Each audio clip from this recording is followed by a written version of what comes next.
Isang pinagpalang araw sa inyong lahat. Tayo po'y magninilay sa salita ng Diyos, ang pinagmumulan ng awa at tawa ng ating buhay, ang salitawa. Narinig po natin sa ating ebanghelyo sa araw na ito ang talinhaga ng mga talento.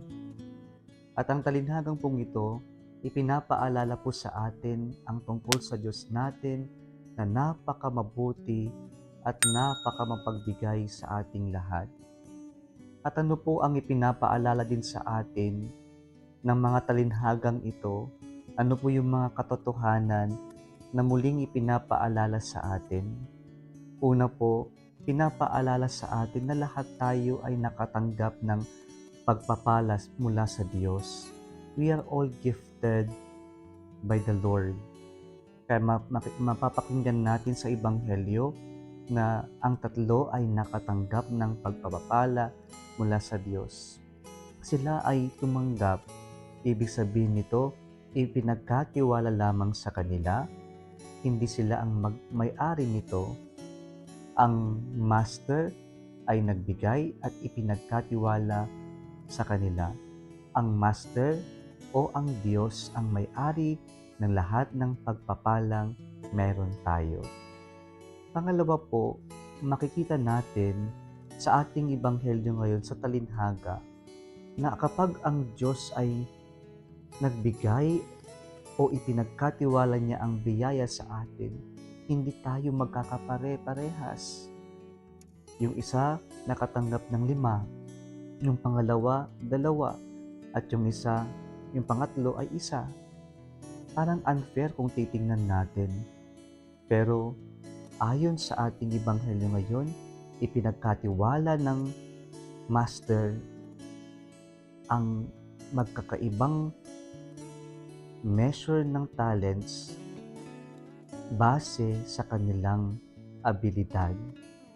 Kaya po, ipinapaalala sa atin ng katotohanan na ito, tayo ay oo nga, pinagpala ng Diyos, nakatanggap ng biyaya mula sa Diyos. We are all gifted and we are not owners, but we are all gifted by the Lord differently. And so there is no point of comparing ourselves with other people. Malulungkot lang tayo, madidismaya lang tayo. Kaya po sana ang makita natin ay pinagkatiwalaan tayo ng Diyos, ng talents, ng pagpapala. At ano po yung ginawa ng mga pinagkatiwalaan? Yung una at pangalawa ay kanila itong ginamit sa kalakaran. At ibig sabihin nito, nakipag-trade sila at nagbunga yung kanilang paggamit ng biyayang ipinagkatiwala sa kanila. Pero yung pangatlo, anong sabi dito?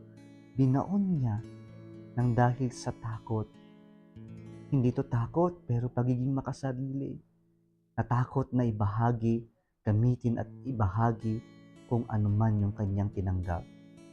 Mga kapatid, pinapaalala sa atin kung tayo'y pinagkatiwalaan ng Diyos at bagamat hindi tayo ang may-ari ng mga pagpapalang meron tayo. Paalala po ng talinhagang ito, gamitin natin at ang motivation natin ay upang papurihin ng Diyos at ang makatulong sa ating kapwa-tao. Mga kapatid, tayo po ay nabiyayaan. Tayo po ay napagkatiwalaan ng biyaya mula sa Diyos. Nawa gamitin natin ito upang magbigay papuri sa ngalan ng Diyos at ang makatulong sa ating kapwa-tao.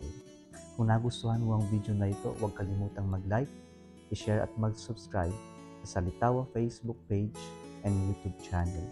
Muli isang pinagpalang araw sa inyong lahat.